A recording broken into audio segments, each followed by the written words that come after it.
कोल्हापूर दक्षिण मतदारसंघ हाही कोल्हापूर जिल्ह्यातला चुरशीची लढत होणारा एक मतदारसंघ आहे. कारण या मतदारसंघामध्ये आता काँग्रेसचे ऋतुराज पाटील यांची उमेदवारी जवळपास निश्चित झालेली आहे, कारण ते एकच दावेदार आहेत. त्यामुळे पुन्हा एकदा या मतदारसंघामध्ये काँग्रेसचे ऋतुराज पाटील आणि भाजपचे अमल माडिक यांच्यातच लढत होईल. आत्ताच्या क्षणाला त्याचा निर्णय घेता येणार नाही, कारण निवडणूक जशी रंगत जाईल तसं एकूण या मतदारसंघाचं वातावरण सुद्धा बदलत जाईल. त्यामुळं आपल्याला वेट अँड वॉचची भूमिका घ्यावी लागेल. अमल माडिक हेच त्यातला सक्षम चेहरा, सक्षम पर्याय म्हणून त्यांचंच नाव पुढं आहे. तरी ही लढत मुख्य म्हणून सतेज पाटील आणि धनंजय माडिक यांच्याकडेच बैठली जाणार आहे. किंबहुना या दोघांची राजकीय प्रतिष्ठा या निवडणुकीमध्ये लागलेली आहे असंच आपल्याला या मतदारसंघात दिसेल. सतेज पाटील यांच्यामध्ये त्या पराभवाची सल होती आणि माडिक यांना पराभवाचे उट्टे काढायचे ते संधी शोधत होते. ती त्यांना मागच्या निवडणुकीमध्ये मिळाली आणि गेल्या 3-4 निवडणुकांमध्ये तो दिसला आणि या निवडणुकीमध्ये त्याची पुनरावृत्ती पुन्हा एकदा होणार. जी राज्यामध्ये लाट काय आहे किंवा देशामध्ये काय लाट आहे याचा कोल्हापूर दक्षिणवर फारसा प्रभाव कधी झालेला दिसत नाही. त्यामुळे त्या काळामध्ये त्या आमदारांनी या मतदारसंघाचा विकास कसा होईल याकडे लक्ष दिलेलं आहे. तरी दादांचं पूर्ण लक्ष हे पुणे कोथरूड मतदारसंघ आणि त्यापेक्षा राज्याचं राजकारण याकडे असतं. त्यामुळे जिल्ह्याच्या सगळ्या राजकारणाची सूत्र ही धनंजय माडिक यांच्याकडे आलेले आहेत. कोल्हापूर उत्तरबाबत आपलं बोलणं झालं. सर, कोल्हापूर दक्षिणमध्ये येणाऱ्या विधानसभा निवडणुकीमध्ये नेमकं काय होईल? ऋतुराज पाटील येत आहेत की नाही येत? कोल्हापूर दक्षिण मतदारसंघ हाही कोल्हापूर जिल्ह्यातला चुरशीची लढत होणारा एक मतदारसंघ आहे. कारण या मतदारसंघामध्ये आता काँग्रेसचे ऋतुराज पाटील यांची उमेदवारी जवळपास निश्चित झालेली आहे, कारण ते एकच दावेदार आहेत. दुसऱ्या बाजूला बघितलं तर त्यांच्या विरोधात पुन्हा एकदा भारतीय जनता पक्षाचे माजी आमदार अमल माडिक हे यांची उमेदवारी असणार आहे. त्यांनी तसा उमेदवारीचा दावा पण केलेला आहे. पण एक मुद्दा असा मांडला जातो की त्यांच्या बरोबरीने त्यांच्या ज्या पत्नी आहेत शोमिका माडिक, ज्या गोकुळ दूध संघाच्या संचालिका आहेत आणि गेली 2 वर्ष त्या गोकुळच्या कारभारावर आक्रमकपणे भूमिका घेत आहेत. आणि यावेळेच्या वार्षिक सभेच्या निमित्तानं त्यांनी पुन्हा एकदा आक्रमक होऊन गोकुळच्या कारभारावर मोठे आसूड ओढलेले होते. त्यामुळे ते गेल्या काही वर्षभरातील त्यांची कामगिरी पाहता त्या राजकारणात सक्रिय होणार की काय अशी एक चर्चा आहे.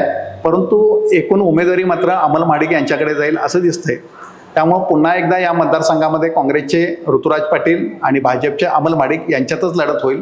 पण असं असलं तरी त्या लढतीला मुख्य स्वरूप हे असणार आहे ते कोल्हापूर जिल्हा काँग्रेसचे अध्यक्ष आमदार सतेज पाटील आणि भारतीय जनता पक्षाचे खासदार आहेत धनंजय माडिक यांच्या दोघांच्या प्रतिष्ठेची लढत म्हणून या कोल्हापूर दक्षिणकडे पाहावे लागेल. ऋतुराज पाटलांचं सर तुम्ही नाव घेतलं. ऋतुराज पाटलांची कॅन्डिडेट घालवणं असं तरी नाही वाटत शक्य, पण महायुतीमध्ये स्कोप आहे अजूनही. अमल माडिकांसोबत अजूनही वेगळ्या पर्यायांचा विचार भाजपकडून केला जाईल का, आणि केला तर तो कसा? आजच्या घडीला तरी ऋतुराज पाटील यांच्याबरोबर फाईट करू शकेल किंवा तुल्यबळ लढत देईल असा दुसरा चेहरा तरी तूर्त तरी महायुतीमध्ये दिसत नाही. अमल माडिक हेच त्यातला सक्षम चेहरा, सक्षम पर्याय म्हणून त्यांचंच नाव पुढं आहे. आणि जवळपास आता या दोघांनी आपापल्या पद्धतीने प्रचार सुद्धा सुरू केलेला आहे. केवळ आताच नाही तर लोकसभा निवडणुकीमध्ये या दोघांनी, ऋतुराज पाटील असू दे किंवा अमल माडिक, या दोघांनी त्यांच्या मतदारसंघामध्ये असणाऱ्या सर्व गावांमध्ये, कोल्हापूर शहराचा काही भाग आहे, या भागामध्ये त्या दोघांनी पिंजून काढलेला आहे. आणि एक रंगीत तालीम म्हणून त्यांची अगोदरच लोकसभेमध्ये त्यांचा प्रचार झालेला आहे.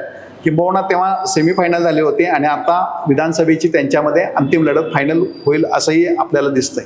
म्हणजे तुमचं म्हणणंच पडतंय की पाटील आणि महाडिक जर असेल फाईट, पण हे पाटील आणि महाडिक या मतदारसंघातली फाईट जी असते, तर हा मतदारसंघ हा प्रतिष्ठेचा बरोबर आहे. कारण पूर्वी कोल्हापूर शहर हा एकच मतदारसंघ होता आणि नंतर कोल्हापूर दक्षिण आणि कोल्हापूर उत्तर असे 2 मतदारसंघ झाले.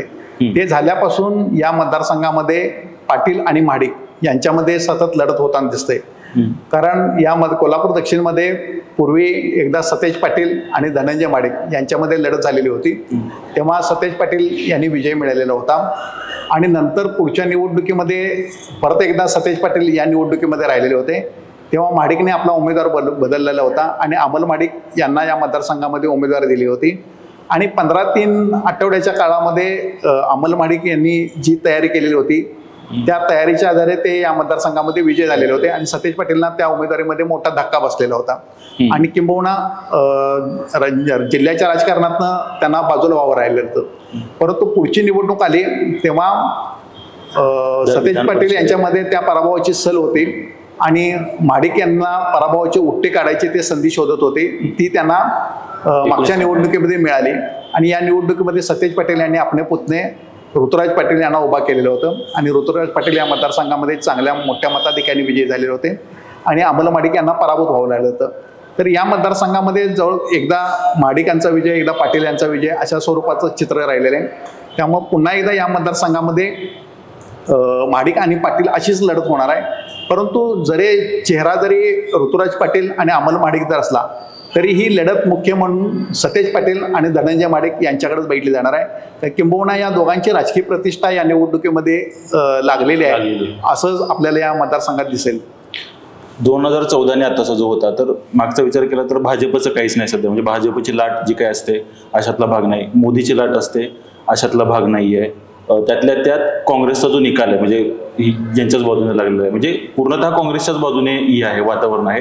मग या सगळ्या वातावरणाचा या दक्षिण विधानसभा मतदारसंघावरती त्याचा प्रभाव इम्पॅक्ट कोणत्या पद्धतीने पडेल? तर आता उपस्थित केलेला मुद्दा बरोबर आहे की राज्यामध्ये लाट काय आहे किंवा देशामध्ये काय लाट आहे याचा कोल्हापूर दक्षिणवर फारसा प्रभाव कधी झालेला दिसत नाही. कारण सतेज पाटील जेव्हा गृहराज्यमंत्री होते, जिल्ह्याचे पालकमंत्री होते, असं असताना सुद्धा काहीच राजकीय पार्श्वभूमी तशी नसलेल्या अमल महाडिकनी इथे विजय मिळालेला होता आणि मागच्या निवडणुकीमध्ये अमल महाडिकनी कामं करून लोकांच्या समोर जायचा प्रयत्न केलेला होता.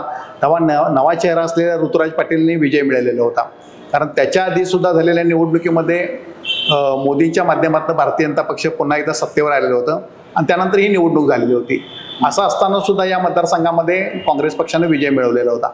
त्यामुळे राज्यात काय वातावरण आहे, देशाचं कल कुठल्या बाजून आहे याच्यापेक्षा गटातटाचं राजकारण म्हणून कोल्हापूर दक्षिणकडे पाहिलं जातं आणि गटातटाचं म्हणण्यापेक्षा पण त्याच्याही पलीकडे म्हणजे जाऊन सांगायचं झालं तर थेट बोलायचं तर महाडिक विरुद्ध पाटील अशा स्वरूपाचाच हा संघर्ष आहे आणि गेल्या 3-4 निवडणुकांमध्ये तो दिसला आणि या निवडणुकीमध्ये त्याची पुनरावृत्ती पुन्हा एकदा होणार आहे. या संघर्षामध्ये तुम्हाला काय वाटतं सध्या स्ट्रॉंग कोण आहे, महाडिक की पाटील? आपण जर बघितलं तर कोल्हापूर जिल्ह्याच्या आता मागच्या जेव्हा निवडणूक झाली तेव्हा कोल्हापूर जिल्ह्यामध्ये काँग्रेस पक्षाचा एकही आमदार आलेला नव्हता. परंतु त्यानंतरच्या निवडणुका झाल्या तेव्हा काँग्रेस पक्षाची परिस्थिती चांगली झाली आणि काँग्रेस पक्षाचे जवळपास 6 आमदार या जिल्ह्यामध्ये आहेत. त्यापैकी विधानसभेचे 4 आणि विधान परिषदेवरचे 2. दुसऱ्या बाजूला बघितलं तर मागच्या सलग काही पराभवांच्यामुळं लोकसभेचा पराभव, गोकुळ दूध संघाचा, जिल्हा बँक या सर्व सत्तास्थानी महाडिक हे केंद्रस्थानी होते आणि अशा सर्व प्रमुख ठिकाणी महाडिकांचा पराभव झालेला होता. परंतु त्यानंतर सुद्धा राज्यसभेमध्ये धनंजय महाडिक यांना संधी मिळाली आणि त्यानंतर कोल्हापूर जिल्ह्याचे राजकीय भाजपचे प्रमुख म्हणून धनंजय महाडिक हे पुढे आलेले आहेत. आता कोल्हापूर जिल्ह्यात जरी भारतीय जनता पक्षाचे प्रमुख जरी चंद्रकांतदादा पाटील असले तरी दादांचं पूर्ण लक्ष हे पुणे, कोथरूड मतदारसंघ आणि त्यापेक्षा राज्याचं राजकारण याकडे असतं. त्यामुळे जिल्ह्याच्या सगळ्या राजकारणाची सूत्र ही धनंजय महाडिक यांच्याकडे आलेले आहेत. त्यामुळं सतेज पाटील आणि धनंजय महाडिक यांच्यामध्ये ही लढत असणार आहे. त्यामध्ये नेमकं कोण बाजी मारणार हे निवडणूक काळामध्ये कोण किती यंत्रणा प्रभावीपणे लावतो त्याच्यावर अवलंबून असणार आहे. राजकीय भाग जर आपण यातला सोडला तर दक्षिण विधानसभा मतदारसंघाबाबत जर बोलायचं झालं इथले सामाजिक प्रश्न असतील किंवा इथले प्रश्न कोणते कोणते आहेत सध्या महत्वाचे प्रश्न? कोल्हापूर दक्षिण मतदारसंघ हा बऱ्यापैकी कोल्हापूर शहर आणि ग्रामीण भागाशी निगडीत गेलेला आहे आणि सुदैवानं गेल्या मतदारसंघ झाल्यापासून या मतदारसंघाला प्रत्येक वेळी सक्षम असे लोकप्रतिनिधी मिळालेले आहेत. त्यामुळे त्या काळामध्ये त्या आमदारांनी या मतदारसंघाचा विकास कसा होईल याकडे लक्ष दिलेलं आहे. म्हणजे सतेज पाटीलनी इकडे लक्ष दिलेलं होतं, आता ऋतुराज पाटील लक्ष दिलेले आहेत. अमल महाडिक आमदार असताना त्यांनी सुद्धा मोठ्या प्रमाणात कामं केलेली होती. किंबहुना आता आमदार असताना सुद्धा सत्तेच्या माध्यमातून अमल महाडिकने निधी आणलेला आहे आणि त्यांनी सुद्धा तो केलेला आहे. ऋतुराज पाटील सुद्धा काम करत आहेत. त्यामुळे या मतदारसंघात असा ऐरण येऊन यावा असा विकासाचे काही प्रश्न नाहीत. जे काही स्थानिक स्वरूपाचे जी कामं असतात ती यांच्याकडून होतच असतात. त्यांच्याशी निगडीत जे प्रश्न असतात ते कोल्हापूर शहराचे म्हणून जे काही प्रश्न असतात ते बऱ्यापैकी असतात पण ते महापालिकेच्या पातळीवर त्याची बऱ्यापैकी निर्गत होत असते. तसे अगदी ज्वलंत असे म्हणावे किंवा त्याच्यामुळं लोकांचं अडलेलं आहे अशा स्वरूपाचं काय या मतदारसंघात तीव्र स्वरूपाचं काही कामाशी दिसत नाहीत. जी आहेत ती त्या लोकप्रतिनिधी त्यावेळी मार्गी लावलेली. या सगळ्या मांडणीनंतर एकूणच एक पत्रकार म्हणून दक्षिण कोल्हापूर विधानसभा मतदारसंघाबाबत काय असेल तुमची कमेंट? मी मागाशी सांगितल्याप्रमाणेच जरी लढत ऋतुराज पाटील आणि अमल महाडिक यांच्यात नसले तरी खरा सामना हा सतेज पाटील आणि धनंजय महाडिक यांच्यामध्ये असेल. त्यामुळे बंटी जिंकणार की मुन्ना जिंकणार अशा पद्धतीनेच आपल्याला या तुम्हाला लढतीकडे काय पाहावं वाटतं? लागलं. आत्ताच्या क्षणाला त्याचा निर्णय घेता येणार नाही, कारण निवडणूक जशी रंगत जाईल तसं एकूण ह्या मतदारसंघाचं वातावरण सुद्धा बदलत जाईल. त्यामुळं आपल्याला वेट अँड वॉचची भूमिका घ्यावी लागेल. बरं, चालेल. थँक्यू सर, तुम्ही वेळात वेळ काढून आम्हाला दक्षिण विधानसभा मतदारसंघाबाबत एवढी ही दिली माहिती दिली त्याबद्दल.